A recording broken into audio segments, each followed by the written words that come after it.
Seorang pemuda miskin dari Aceh tiba-tiba menjadi miliarder hanya karena satu hal. Ia dinikahi oleh majikannya sendiri yang janda dan dibayar 100 miliar. Namun saat malam pertama tiba, ia dibuat tak percaya. Ternyata namanya Rizky, pemuda 15 tahun, asal sebuah desa kecil di pedalaman Aceh. Rambutnya hitam lebat, tubuhnya kurus kekar karena terbiasa bekerja kasar sejak kecil. Ia dibesarkan oleh seorang ibu tunggal yang kini sudah tua dan terbaring sakit-sakitan. Ayahnya meninggal ketika ia masih berusia 9 tahun karena kecelakaan kerja di ladang. Setiap pagi Rizky kecil dulu harus berjalan kaki sejauh 4 kilometer hanya untuk bersekolah. Namun itu pun hanya bertahan sampai SMP. Setelah itu ia berhenti sekolah dan mulai membantu ibunya bertani serta mengambil pekerjaan serabutan demi bisa makan. Ketika teman-temannya bermain sepak bola, Rizky sibuk mengangkut kayu dari hutan untuk dijual ke pasar.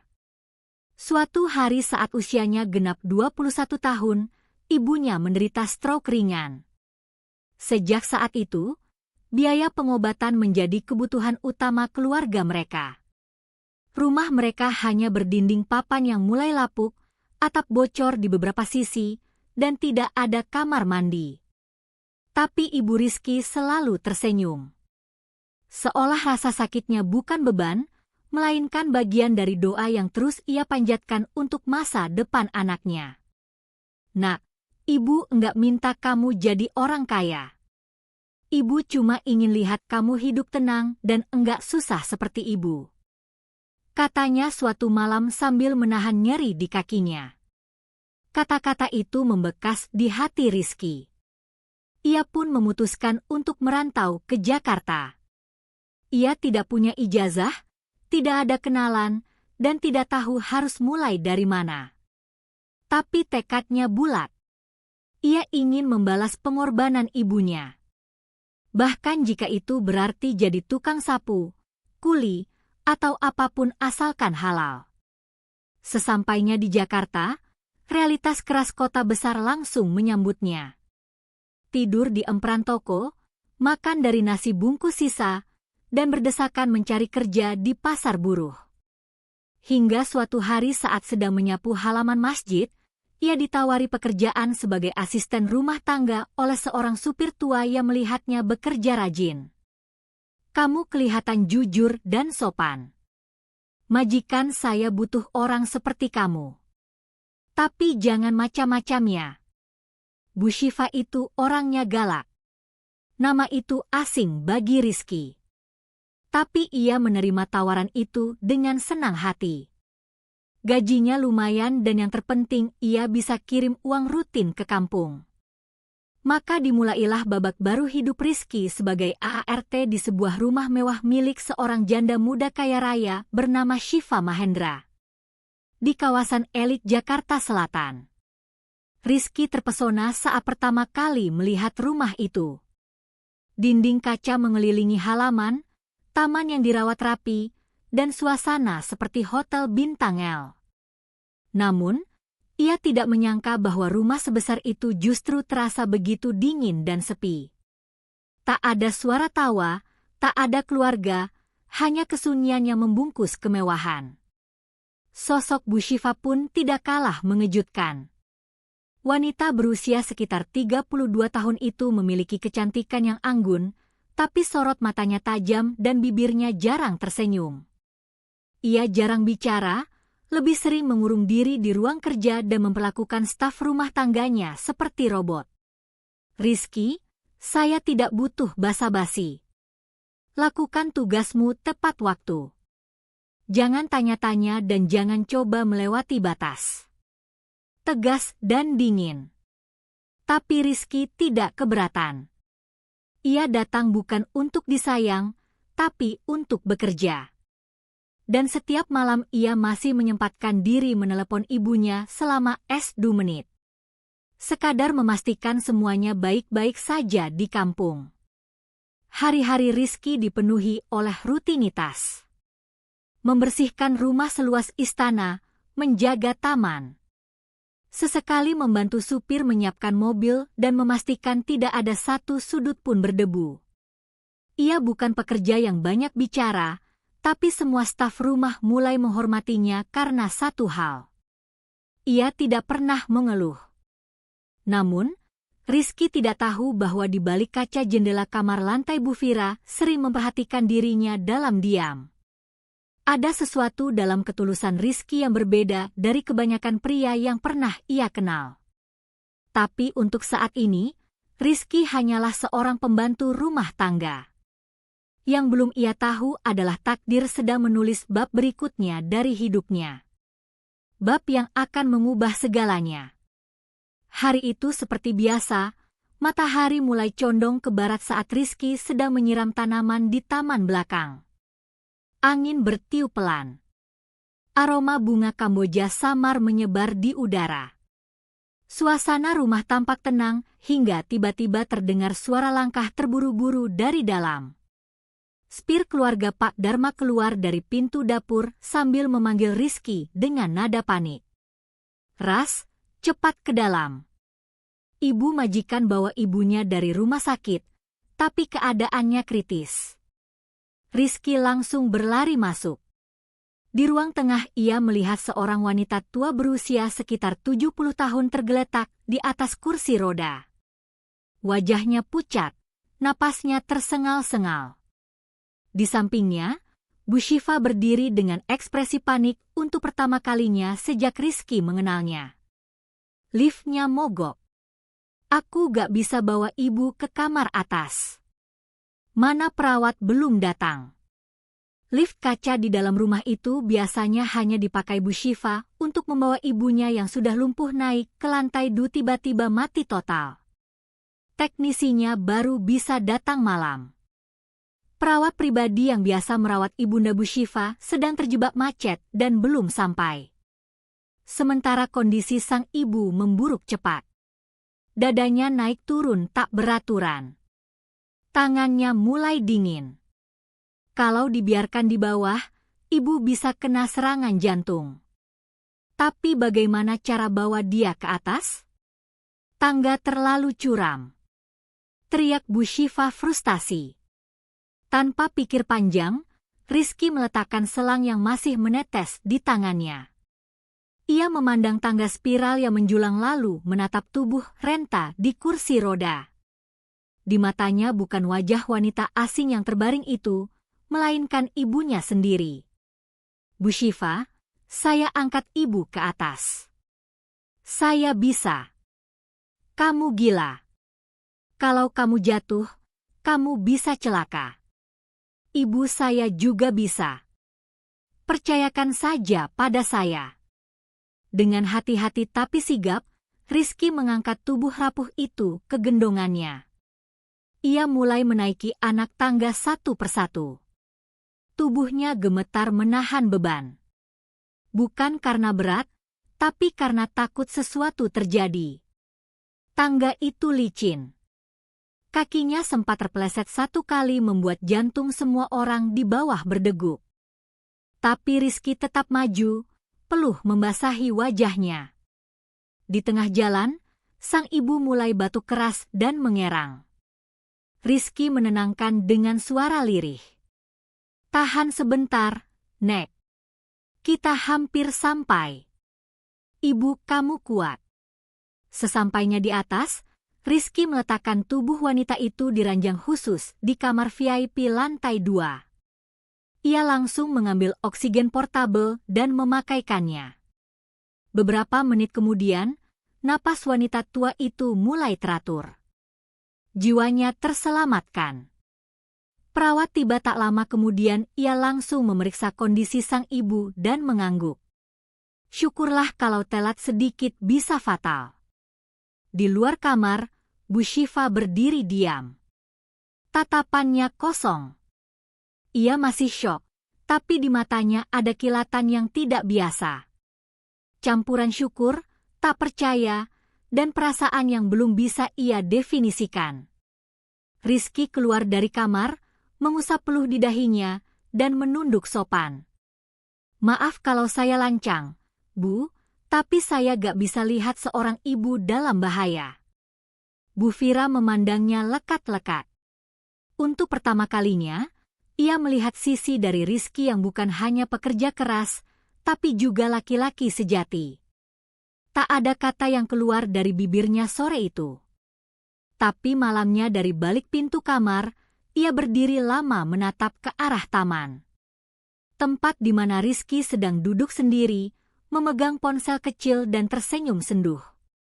Ibu, alhamdulillah hari ini Rizky masih bisa berguna buat orang walau bukan buat ibu sendiri. Apa yang awalnya hanya pertemuan antara majikan dan pembantu mulai perlahan berubah. Bu Fira mulai melihat Rizky bukan lagi sebagai orang upahan, tapi seseorang yang menyelamatkan nyawa orang terpenting dalam hidupnya. Dan di balik tirai malam Jakarta yang gemerlap, takdir mulai menulis ulang kisah cinta yang tak terduga. Sudah seminggu berlalu sejak kejadian di tangga spiral itu. Sejak Rizky menyelamatkan nyawa Ibunda Bu Syifa, suasana rumah mulai berubah. Rizky bisa merasakannya meski tidak diucapkan secara langsung. Bu Syifa yang dulunya selalu tegas, kaku, dan menjaga jarak, sekarang lebih sering memberi perhatian kecil. Ia memanggil Rizky dengan suara lembut, terkadang membawakan teh atau menyelipkan selembar uang tambahan di dalam amplop gajinya. Bahkan satu kali ia menyuruh staf rumah lain libur lebih awal dan hanya Rizky yang tinggal. Awalnya Rizky mengira itu hanya bentuk terima kasih. Tapi suatu malam semuanya berubah. Saat itu hujan turun deras di luar. Petir menyambar sesekali membuat langit Jakarta tampak seperti panggung megah yang penuh ketegangan. Rizky sedang membereskan ruang tamu ketika Bu Syifa turun dari lantai atas mengenakan piatin warna gelap. Wajahnya tanpa make up tapi tetap terlihat anggun. Rizky, ikut saya ke ruang baca. Saya perlu bicara empat mata. Nada suaranya pelan tapi dalam. Rizky menuruti tanpa banyak tanya. Di ruang baca yang remang-remang dengan dinding berisi rak buku dan aroma kayu tua yang khas. Bu Fira duduk di sofa panjang. Sementara Rizky berdiri kikuk di depannya. Hening sejenak. Hanya suara hujan di luar yang terdengar. Kamu tahu sejak kamu menolong ibu saya terus berpikir. Katanya lirih. Saya pernah diselingkuhi, pernah ditinggalkan. Semua pria yang mendekati saya ujung-ujungnya cuma melihat harta. Tapi kamu beda. Rizky menunduk. Saya hanya melakukan apa yang seharusnya dilakukan manusia, Bu. Dan karena itu ia menarik napas panjang. Saya ingin kamu menikahi saya, Rizky. Hening. Dunia seperti berhenti berputar. Rizky mengangkat wajahnya perlahan. Wajahnya penuh keterkejutan. MA maksud ibu nikahi saya. Kontrak pernikahan. Kamu tetap bekerja di sini.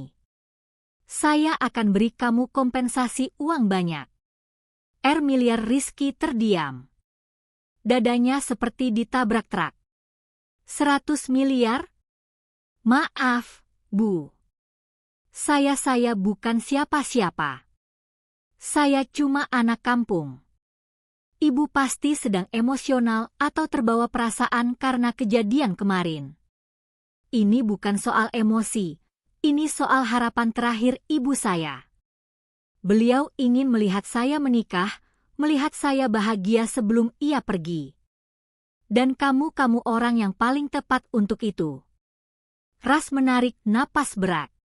Tawaran itu seperti mimpi buruk dan mimpi indah dalam satu paket. Tapi ia tetap diam.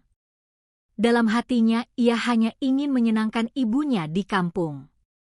Dan ini terlalu besar. Saya tidak bisa menerima uang sebanyak itu untuk menikahi seseorang.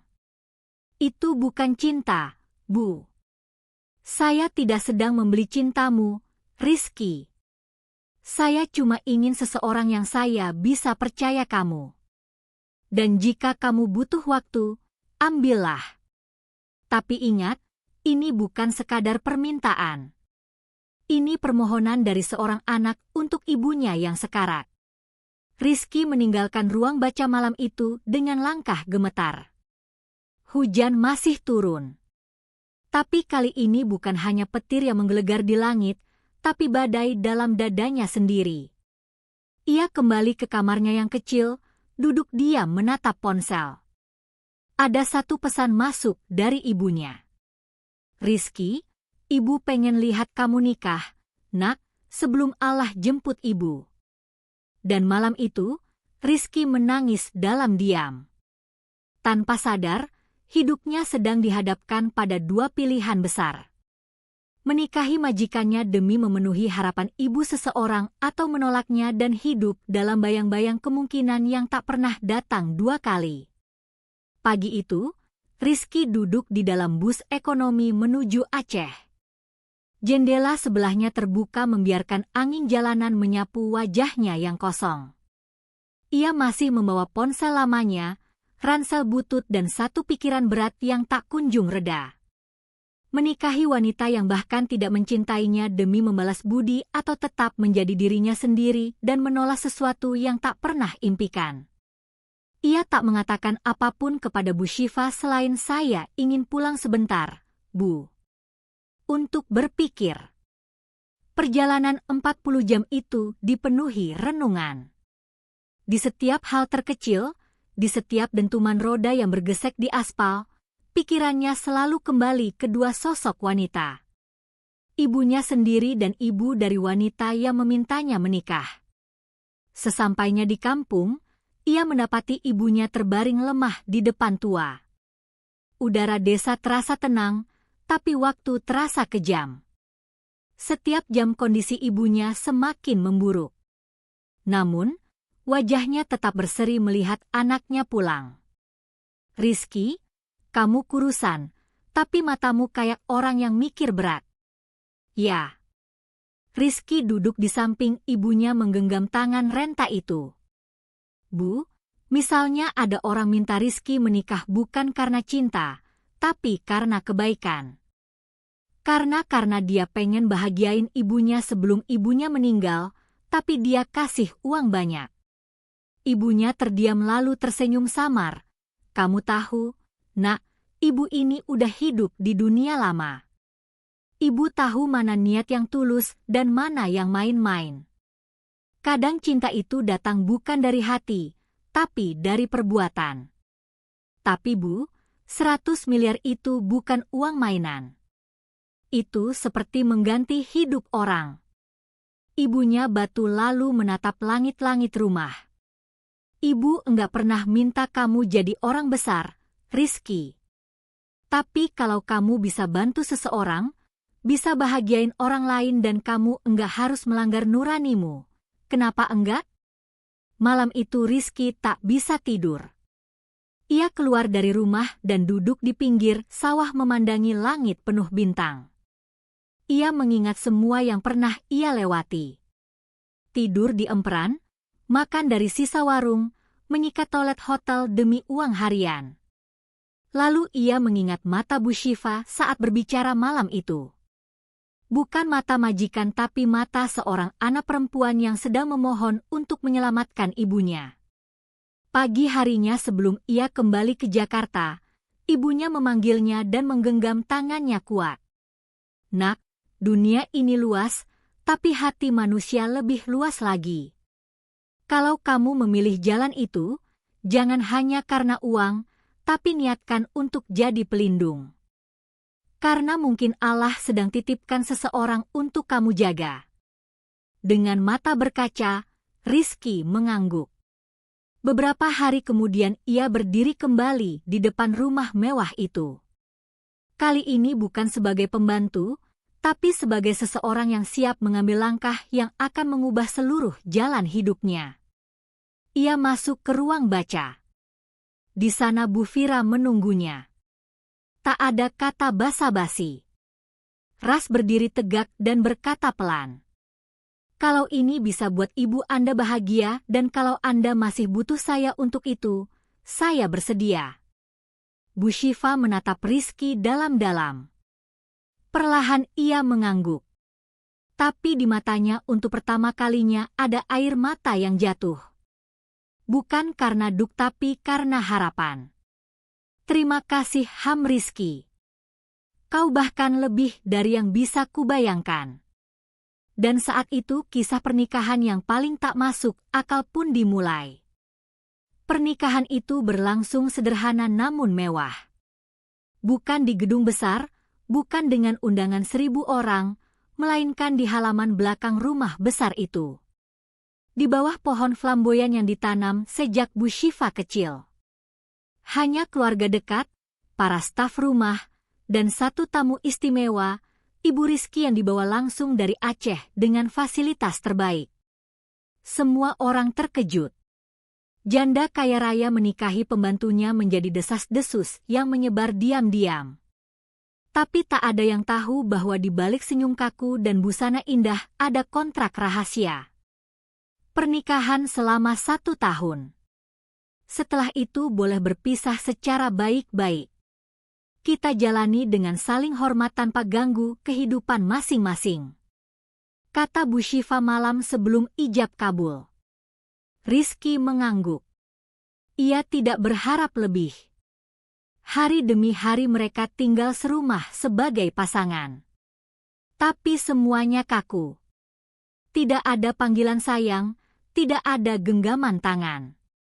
Hanya 2 orang asing yang sepakat memainkan peran demi orang yang mereka cintai. Namun waktu punya caranya sendiri menguji perasaan. Di suatu malam saat hujan kembali turun seperti waktu itu, listrik rumah sempat padam. Rizky yang sigap menyalakan genset di luar pulang dengan baju basah kuyup.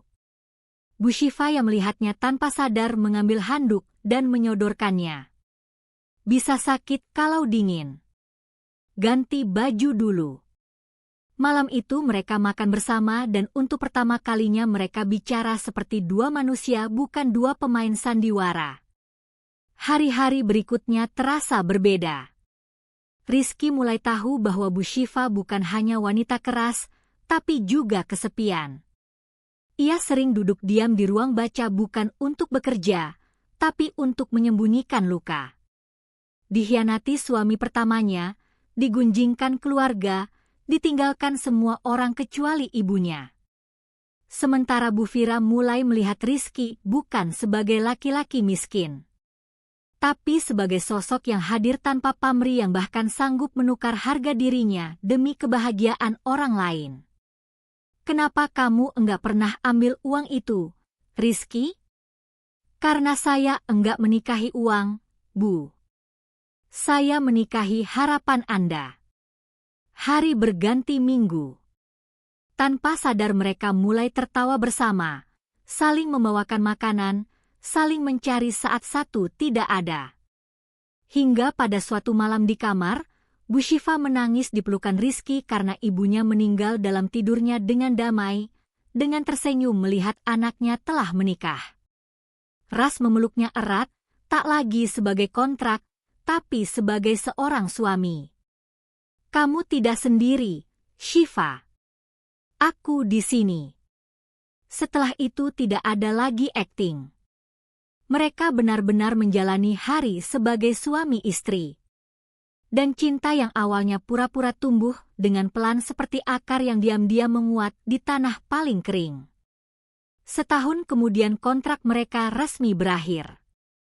Rizky menyerahkan surat cerai yang sudah ditandatangani sebelah. Ini sesuai kesepakatan kita dulu. Kalau masih mau saya pergi, saya akan pergi. Tapi Bu Shiva tidak menjawab. Ia hanya berdiri diam. Menatap Rizky yang kini tak lagi seperti dulu. Ia sudah jadi pria matang, dewasa, penuh kasih sayang, dan lelaki yang ia cintai. Kalau kamu pergi, siapa yang akan gendong anak kita nanti? Anak, aku hamil, Rizky. Tangis mereka pecah. Dan hari itu bukan hanya pernikahan yang diikatkan kembali tanpa kontrak, tapi juga 2 jiwa yang pernah terpisah oleh kelas sosial. disatukan oleh satu hal ketulusan.